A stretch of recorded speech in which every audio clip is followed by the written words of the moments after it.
Gracias nuevamente, mis estimados, por apartar este tiempo para permitirnos juntos meditar en la palabra de nuestro Dios. Sin duda alguna, el año transcurre. Ya hace 2 semanas han transcurrido aproximadamente 14 días del 2022. Es nuestro segundo viernes del año. Quizá en algunos de ustedes que han estado cultivando un nuevo hábito o tal vez fortaleciendo otro más, esto ya va tomando un poquito más de forma. Si en algún momento hemos hecho una pausa, bien valdría esforzarnos para continuar en lo que nos hemos propuesto. Y es que, mis estimados, cada día se escribe nuestra historia. Cada día se está escribiendo la historia de este año. Pero lo más importante es qué se escribe en nuestra historia. ¿Qué se escribe en la historia de mi vida? Y es que quiero decirle que en la Biblia, por ejemplo, hay muchas historias. Usted puede encontrar historias de personas leales. Alguien puede decir, oye, pero también hay historias de personas asesinas, claro. Oye, encontré la historia de algunos ladrones, también. También hay consejos para que uno pueda ser un buen comerciante. Hay historias de buenos comerciantes, claro. O también encontramos historias de personas idólatras, tremendo. Personas celosas. Pero también encontramos, mis estimados, historias de personas amorosas. Entre algunas de tantas historias encontramos historias de las personas que no sabían decir que no y se metían en graves problemas. También usted va a encontrar historias de personas que vivieron en poligamia. Y posteriormente analizaremos una parte de estas historias. En esta ocasión no lo haremos. No podemos justificarlo, porque también hay historias de personas que fueron leales a Dios en todos los aspectos. Pero saben, mis estimados, hay una parte de las historias que en lo personal me gusta mucho. Y son historias de personas que siendo malos fueron transformados. Y en esta parte me da gusto, porque sé que usted, quien le rodea, su servidor, tenemos luchas día con día. Y a veces pareciera ser que todo nos está saliendo bien, estamos mejorando, y de momento caemos. Es un proceso en el cual nosotros debemos allegarnos a Cristo para poder mejorar y ser transformados, no por nosotros mismos, sino a través de Cristo. Y bueno, mis estimados, ¿para qué nos sirven tantas historias? Finalmente, tenemos muchísimos enfoques. Pero en su mayoría quiero enfocarme en esta noche. Los padres del Antiguo Testamento, todas las historias que usted va a ver en el Antiguo Testamento que hablan de papá, mamá, normalmente son una advertencia a los padres de hoy en cuanto a la influencia de un buen ejemplo para los hijos.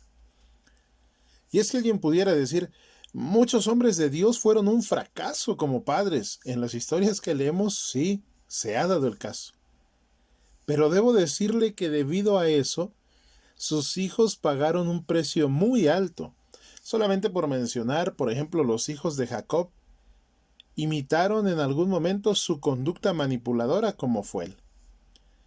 Pero al mismo tiempo, así como usted puede ver malos ejemplos, esta noche sé que al salir de casa, su pensamiento podría trasladarse rápidamente.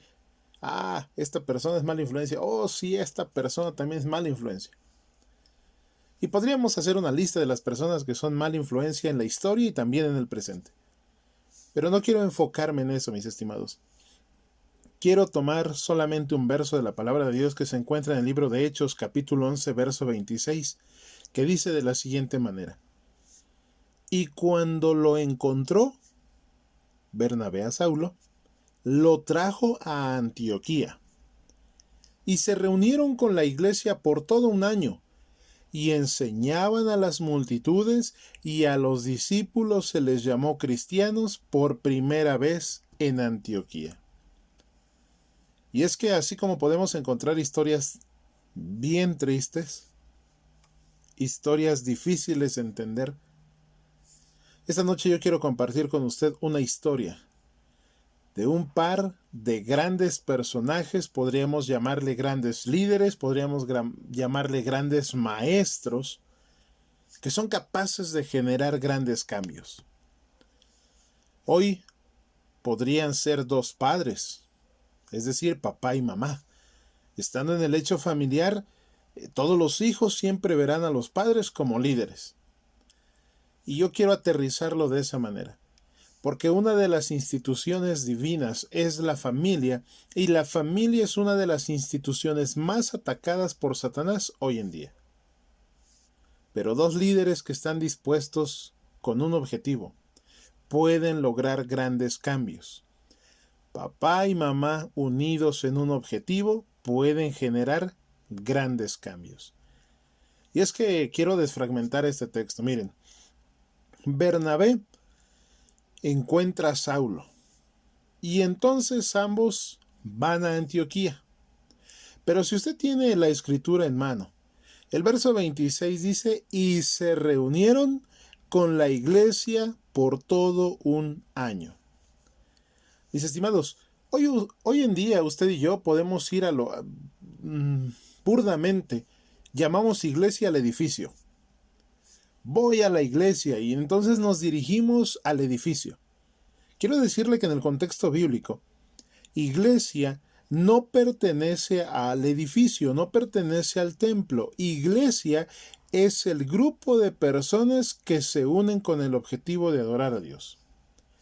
Es decir, que cuando Bernabé y Saulo se encontraron yendo a Antioquía, se reunieron con personas por todo un año. En el siglo, esto que le estoy mencionando es porque los templos no existieron sino hasta el siglo III. Antiguamente las reuniones se hacían totalmente en austeridad. Por eso cuando usted lee la historia de Jesús, predicaba en el monte de los olivos. Nos dice la Biblia que predicaba en el monte, en el campo, porque es donde se reunían las personas para aprender de Cristo. Pero Saulo y Bernabé se reunían para enseñar. ¿Cuánto tiempo? Vuelvo a repetirlo, por todo un año. Y debo decirle que si usted hace cuentas, el año tiene 52 semanas, llevamos 2, nos quedan 50. Pregunto, ¿qué efecto tendría si papá y mamá deciden reunirse con sus hijos en todo lo que resta del año? Saulo y Bernabé tenían el objetivo y dijeron, mira, vamos a reunir a las personas. Ajá, y cuando las reunamos, ¿qué? El verso avanza y dice, enseñaban a las multitudes. Mis estimados, hoy en día tenemos grandes maestros. Lo voy a ejemplificar. La televisión es uno de nuestros mayores maestros, porque tiene objetivos el que está produciendo ahí el entretenimiento y lo injerta en la vida de las personas. Y es que aquí haré un paréntesis. Muchas veces conocemos lo real y lo diferenciamos de lo irreal. Sin embargo, nos da mucha curiosidad porque se despierta la imaginación cuando prendemos, por ejemplo, el televisor y vemos cosas que sabemos que no existen. Es muy atractivo mirar un video de ciencia ficción. Sabemos de antemano que no existe, pero nos agrada. Y si lo estamos viendo, en algún momento vamos a creer que es real. Es un gran maestro. La televisión tiene un poder tremendísimo en la mente del ser humano. Otro ejemplo que, por mencionar solamente, podría ser la música. Son grandes maestros. Tanto repiten que entonces injertan un mensaje en nosotros. Bueno, Bernabé y Saulo dijeron, vamos a enseñar a las multitudes.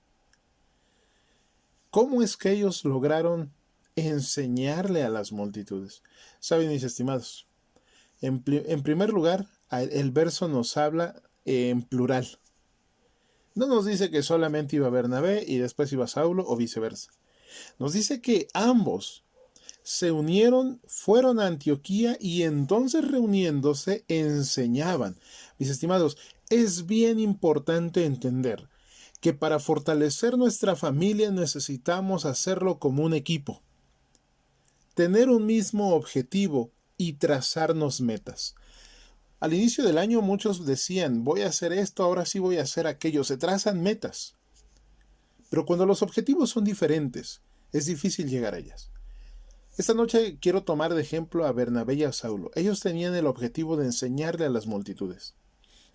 Mis estimados, entre la multitud de metas que se ha propuesto, bien valdría la pena pensar cuáles son metas en favor de nuestra familia.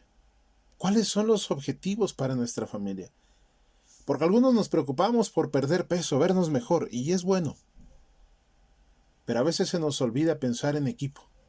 ¿Cómo quiero ver mi familia al final de este 2022?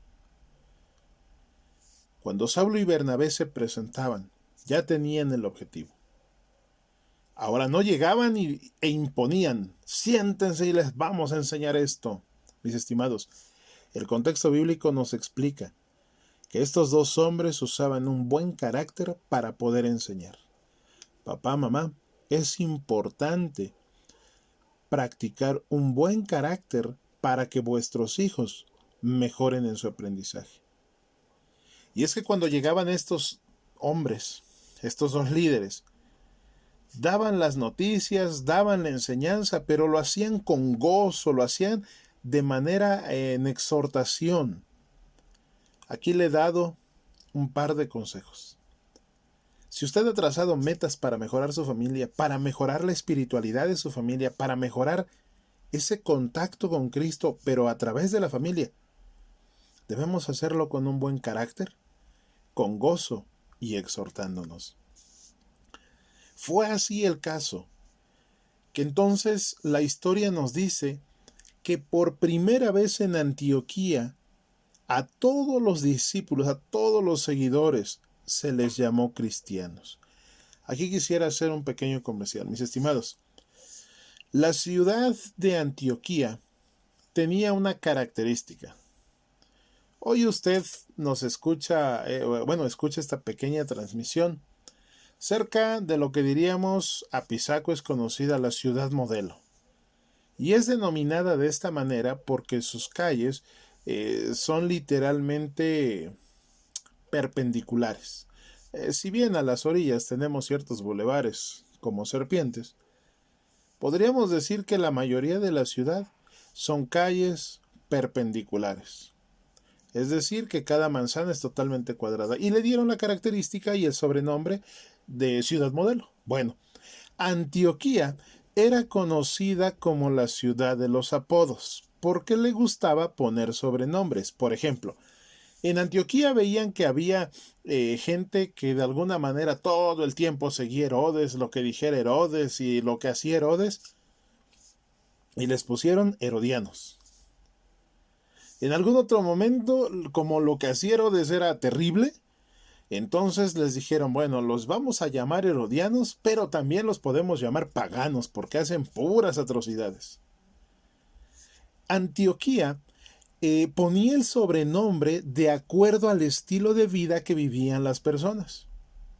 Por eso es que cuando ellos se dan cuenta que las personas hablan de Cristo, que las personas viven como Cristo enseñó, no dudaron en decir, estos ya cambiaron de vida. Ya no son herodianos, tampoco son paganos. Su pensamiento de esas personas ya cambió. Vamos a ponerles cristianos. Y saben, mis estimados, esta noche quisiera aterrizar lo que hemos meditado de esta manera. ¿Cómo le gustaría que llamaran a nuestra familia las personas? ¿Cómo le gustaría que llamaran a cada integrante de su familia? Saben, es necesario aplicar en nuestra vida principios bíblicos. Y por eso quisiera, a manera de reflexión, preguntarle, ¿qué cree usted que es necesario aplicar en su vida para que nuestra familia pueda ser llamada cristiana? Hoy en día muchos son llamados cristianos solamente de etiqueta.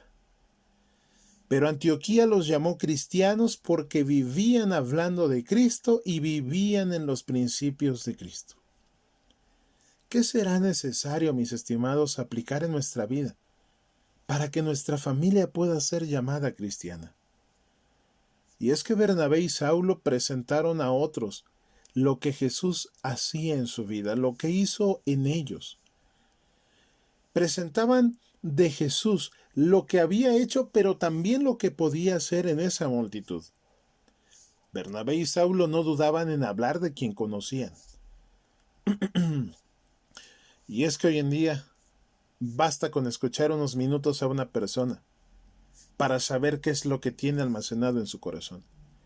El libro de Lucas capítulo 6, 45 dice: el buen hombre del buen tesoro de su corazón saca el bien, y el mal hombre del mal tesoro de su corazón saca mal, porque de la abundancia del corazón habla la boca. Y qué tremendo, mis estimados, porque a veces solamente bastan unos minutos dialogando con una persona y podemos aterrizar y saber qué tipo de persona es. Pero viene la contraparte. Bernabé y Saulo guiaron a las personas para que en todo momento, en sus actos y en su forma de hablar, la gente dijera: ellos son cristianos. Mis estimados, nuestra familia es bombardeada día con día por el enemigo. Siéntese tal vez un día y platique con su hijo o su hija. Platique con su esposo o su esposa. Y entonces usted escuchará de lo que más habla. Repita esa acción y entonces sabrá qué ha estado almacenando con quien estamos dialogando. Pero también viene la contraparte y entonces preguntémonos, cuando platicamos con las personas, ¿qué es eso de lo que tanto hablamos? Ojalá, mis estimados, y eso de lo que tanto hablamos sea de nuestro Señor Jesucristo. Porque si trasladamos la historia y los de Antioquía nos escucharan y vieran cómo vivimos, ¿cómo cree que nos apodarían? Es importante conocer de Jesús. Es importante meditar en su palabra. Y con ello entonces nuestro apodo que hoy en día nos darían sin duda cambiaría. Porque nuestras acciones, nuestras palabras cuando estamos lejos de Cristo son unas. Y cuando estamos cerca de Él sin que nos demos cuenta, cambian. Y mis estimados, Bernabé y Saulo cambiaron el nombre de esos herodianos y paganos al nombre de cristianos. Han pasado aproximadamente 2000 años. ¿Y qué cree? La gente sigue conociendo el apodo que ellos lograron a partir de su estilo de vida. Ahora bien, creo que valdría la pena esforzarnos por ser dignos de ese apodo de los de Antioquía. No solamente de etiqueta. Dos grandes maestros, Bernabé y Saulo, dos grandes líderes, se atrevieron a cambiar el curso de la historia. Tal vez hoy usted es papá o es mamá. Tal vez es un líder en la familia, aunque no es papá o mamá, pero es un líder. Tal vez es líder en su grupo donde usted se reúne, en su trabajo. Pero debo decirle que si hoy usted es líder y quiere cambiar la historia de su familia, puede hacerlo. Pero más allá de eso, yo esta noche lo invitaría para preparar a su familia ese encuentro con Cristo del que tanto hablaban y por eso fueron llamados cristianos. Saulo y Bernabé descansaron. No pudieron ver venir a Cristo físicamente cuando ellos murieron. Sin embargo, no dude que al abrir los ojos en la mañana de la resurrección podrán decir: este es nuestro Dios y le hemos esperado, del que tanto hablamos. Mis estimados, la historia de ellos dos la hemos resumido brevemente. Ahora que se escribe nuestra historia, pongámonos objetivos y metas que nos acerquen más a Cristo. Y no dude que usted y su familia, al final de la historia, aunque las cosas se compliquen, tendrán una historia feliz, una historia que terminará bien. Mis estimados, es mi deseo y es mi oración que podamos aplicar estos principios y llevemos más allá de las metas normalmente trazadas para encontrarnos con Cristo cuando venga. Que el Señor les bendiga.